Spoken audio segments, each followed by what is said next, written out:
The most challenging part is that I think I probably have some attention deficit problem. I don't listen to the people quite. So the thing which I learned to change my habit from you and from taking the course essentially was active listening. You were always coming back to me. You were telling me, please actively listen. I told you this and that part of the consultation. You missed that. You have to actively listen. So I think the most important thing was changing the habit of not listening to becoming an active listener, So that was quite useful. Yeah, I think that's a good point that you've raised.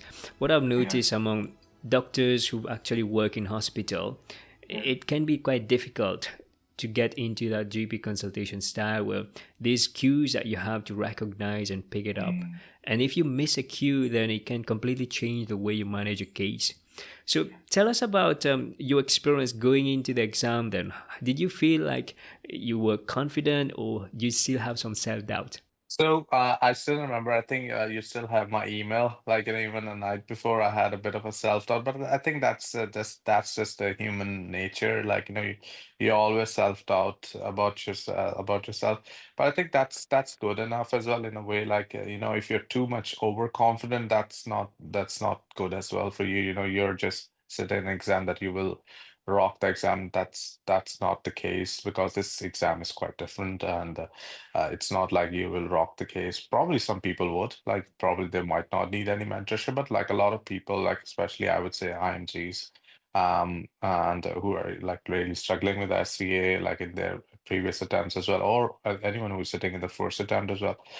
This exam is quite different from our previous exam experiences. Like, I would say because I never had any experience of doing a video exam before, so because my version of medical exams was always like there will be someone just standing beside me and he will be looking at me doing listening to the heart and listening to the chest and doing blood pressure and all those things like so it's quite different because there's no one looking at you but there's someone like a remote thing they're recording it but there's no one looking at it it's just you and your the actor who's just in front of you so that's why I think the attitude, the second thing after active listening, which you made sure in your whole teaching was that the attitude needs to change, and that's really essential, you know, because if you don't change the attitude, uh, you will not gain anything at all, So if you want to change attitude, that will change your um, building up rapport with your patients. If you change your attitude, it will enhance your skills of data gathering. If you change your attitude, it will enhance your skills of telling management. So it's all goes back to the thing that you have to be ready to change yourself. Yeah. And this is where, when you are able to do that over time, you embed that good practice. And when you do it in the exam, it feels more natural to you. So, one of the things I remember was you mentioned when you were role playing, you felt like when you were role playing with your study group, it was quite different compared to when you were role playing with your trainer. And you felt like sometimes the type of data gathering is different where you could be thrown off. Tell us a little bit, how did you feel the difference?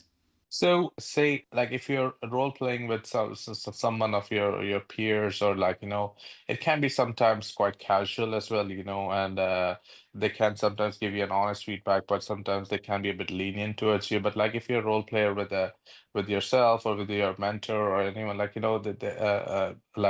you would need someone a solid critique about your consultation. I would say that because someone is just giving you feedback just for the sake of feedback, it won't help you at all because you would need someone who can give you a positive and a solid critique feedback that this is the thing you did really well and this is the thing you need to improve.